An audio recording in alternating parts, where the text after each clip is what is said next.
Oke, Assalamualaikum warahmatullahi wabarakatuh. Karena hari ini kalian mengikuti webinar, maka materi tambahannya tentang Dutch Milling saya rekamkan aja. Kalian bisa akses rekamannya di YouTube dan materinya di e-learning. Jadi materi ujiannya nanti juga termasuk Dutch Milling ini ya. Oke. Oh, Dutch Romic, sorry. Jadi selain Mill STD, atau SIMAE, ada sampling plan lain, namanya Dutch Romic. Ini dibuat oleh HF Dodge dan HG Romic yang mengembangkan satu set tabel inspeksi sampling untuk inspeksi lot by lot produk berdasarkan atribut menggunakan dua jenis rencana pengambilan sampel. Yang pertama, rencana untuk toleransi lot perlindungan persen cacat atau LTPD, dan rencana yang memberikan batas kualitas keluar rata-rata AOKL. Untuk masing-masing pendekatan desain rencana pengambilan sampel ini ada tabel untuk sampling tunggal dan ganda. Rencana pengambilan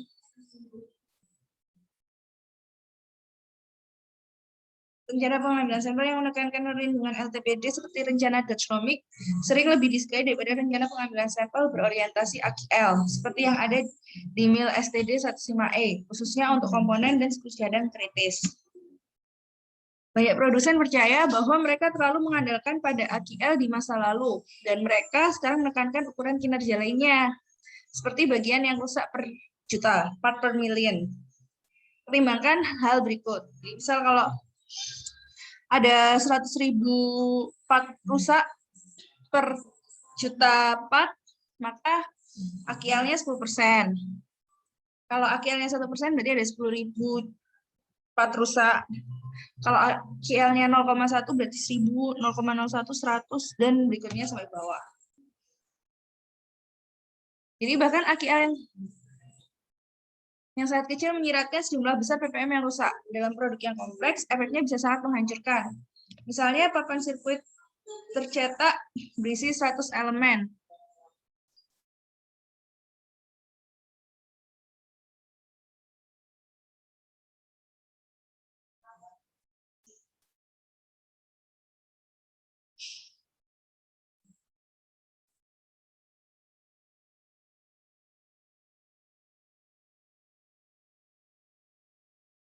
Ya.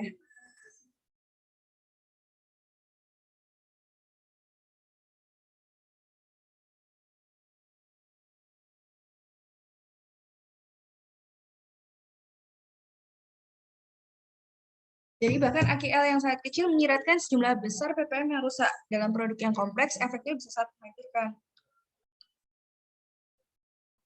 Misalnya, papan sirkuit tercetak berisi 100 elemen. Masing-masing diproduksi oleh proses yang beroperasi pada 0,5% cacat. Jika AQLS untuk elemen ini adalah 0,5%, dan jika semua elemen pada sirkuit tercetak harus beroperasi agar kartu berfungsi dengan baik, maka kemungkinan papan bekerja adalah ya ini kayak ginilah kira-kira. Dengan demikian ada kebutuhan yang jelas untuk rencana pengambilan sampel yang menekankan perlindungan LTPD, bahkan ketika proses rata-rata kejatuhannya rendah. Nah, rencana Dutch Romic sering berguna dalam hal ini situasi. Rencana AOKL Dutch Romic dirancang sedemikian rupa sehingga inspeksi total rata-rata untuk sebuah AOKL dan rata-rata proses tertentu P akan diminimalkan. Demikian pula rencana LTPD dirancang sedemikian rupa sehingga pemeriksaan total rata-rata adalah minimum. Ini membuat Dutch Romic sangat berguna untuk inspeksi di pabrik produk setengah jadi. Nah, paket Dutch Romic hanya berlaku untuk program yang mengirimkan lot yang ditolak hingga inspeksi 100%. Kecuali pemeriksaan perbaikan digunakan, konsep AOKL tidak ada artinya. Selanjutnya, untuk menggunakan rencana, kita harus mengetahui rata-rata proses, yaitu fraksi rata-rata yang tidak sesuai dengan produk yang masuk.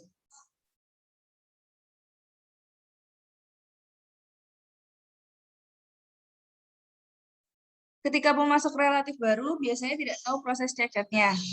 Terkadang hal ini dapat diperkirakan dari sampel awal atau dari data yang diberikan oleh pemasok. Atau rata-rata proses terbesar yang mungkin dalam tabel dapat digunakan sampai informasi yang cukup telah dihasilkan untuk memberikan perkiraan yang lebih akurat tentang kejatuhan proses pemasok. Memperoleh perkiraan yang lebih akurat dari fraksi masuk yang tidak sesuai atau rata-rata proses akan memungkinkan rencana pengambilan sampel yang lebih tepat untuk diadopsi. Tidak jarang ditemukan bahwa pemeriksaan pengambilan sampel dimulai dengan satu rencana Dan setelah informasi yang cukup dihasilkan untuk memperkirakan kembali proses pemasak kejatuhan rencana baru diadopsi. Nah, ini ada tabel Dutch-Romic. Jadi, seperti yang sudah dijelaskan, Dutch-Romic ini bisa menggunakan AOKL maupun LPTD. Nah, ini yang kita pakai AOKL dulu ya. Tabel Dutch-Romic memberikan rencana pengambilan sampel AOKL untuk nilai AOKL 0,1% sampai 10%. Dan untuk masing-masing nilai AOKL, 6 kelas nilai untuk rata-rata proses ditentukan. Tabel telah disediakan untuk pengambilan sampel tunggal dan ganda. Rencana ini telah dirancang sedemikian rupa sehingga rata-rata total inspeksi pada AOKL dan rata-rata proses yang diberikan minimum. Ini bentuk tabelnya ya. Yang ini untuk contohnya, untuk tabel yang 3% AOKL-nya. Dan dia menyediakan dari 0,1 sampai 10%. Nah, ini LTPD-nya. Jadi misal, ada ukuran lotnya 5.000. Kegagalan proses pemasoknya 1%. Rencana AOKL-nya 3%. Maka kalian lihat, ini berapa ya? 1% ya kegagalannya. 1% ada di sini nih, tentang ini. N-nya 5.000, berarti di sini. Nah, ternyata proses average-nya, ternyata N-nya, jumlah sampelnya 65, untuk sampling plan-nya ya. C-nya yang diterima, cacat yang diterima itu 3, dan LTPD-nya adalah 10,3%. Gitu. Terus misal ini untuk menghitung ATI-nya. Nah, kalau LTPD juga ada nih. LTPD dari 0,5% sampai 10%. Jadi bisa rata-rata kejatuhan prosesnya, proses average-nya 0,25%. Ukurannya 5.000. LTPD-nya kan ini 1% kan di atas. Kan ini 0,25% itu ada di sini. Terus habis itu 5.000. Berarti kan di sini kan 770 samplingnya, N-nya. Dan C yang diterima itu 4. AOKL-nya 0,28%. Untuk rencana itu kayak gitu. Jadi nggak perlu ngitung-ngitung ya. Kalian cukup lihat tabel. Kayak MIL STD kan juga kalian cukup lihat tabel kan, nggak perlu ngitung-ngitung. Catatan dari pemeriksaan tabel Dutch-Romic bahwa nilai dari proses rata-rata menutupi interval dari 0 hingga setengah LTPD. Penyediaan untuk rata-rata proses yang lebih besar tidak diperlukan, karena inspeksi 100% lebih efisien secara ekonomi daripada inspeksi pengambilan sampel, ketika rata-rata proses melebihi setengah dari LTPD yang diinginkan.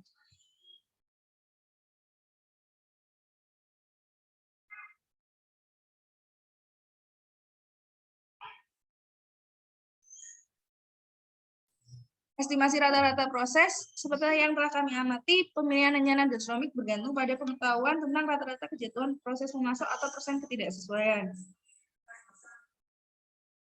Perkiraan rata-rata proses dapat diperoleh dengan menggunakan peta kendali cacat pecahan berdasarkan 25 lot pertama yang dikirimkan oleh pemasok. Jika pengambilan sampel ganda digunakan, hanya hasil dari sampel pertama yang termasuk dalam perhitungan.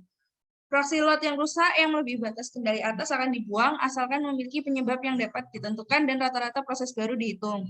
Sampai hasil dari 25 lot telah terakumulasi, prosedur yang disarankan adalah menggunakan rata-rata proses terbesar dalam tabel yang sesuai. Itu aja sih materinya, nggak banyak. Karena ini materi tambahan ya, seperti yang MIL STD itu. Sekian aja dari saya. Terima kasih keseruannya, partisipasinya. Selama kuliah satu semester pengendalian mutu, semoga kalian dapat banyak manfaat ya di mata kuliah ini. Dan ini mata kuliah termasuk core-nya TI ya, core-nya TI banget nih. Karena kita memproduksi sesuatu kan harus bisa menjamin ya bahwa kualitas produk yang kita produksi itu memang sesuai dengan yang diinginkan konsumen, conformance to reliability, conformance fit to use and conformance to reliability. Itu kan fungsi dari PPM sebenarnya ya. Dan banyak metode-metode, apalagi yang berkembang sekarang, ada Kaizen, Itu udah paling berkembang banget. Bahkan kalau dulu zaman saya kuliah tuh ada mata kuliah sendiri sistem produksi Toyota yang dia membahas tentang Kaizen dari A sampai Z, dari perencanaan produksinya, PPC-nya sampai PPM-nya gitu. Oke, terima kasih sekali untuk partisipasinya. Saya mohon maaf untuk kekurangan, kesalahan, kekhilafan, dan lain sebagainya.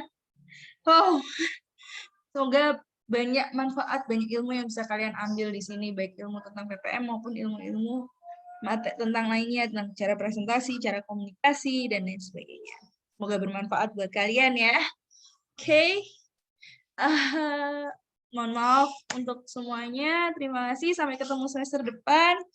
Tetap jaga kesehatan. Stay safe buat semuanya. Assalamualaikum warahmatullahi wabarakatuh. Jangan lupa UAS-nya.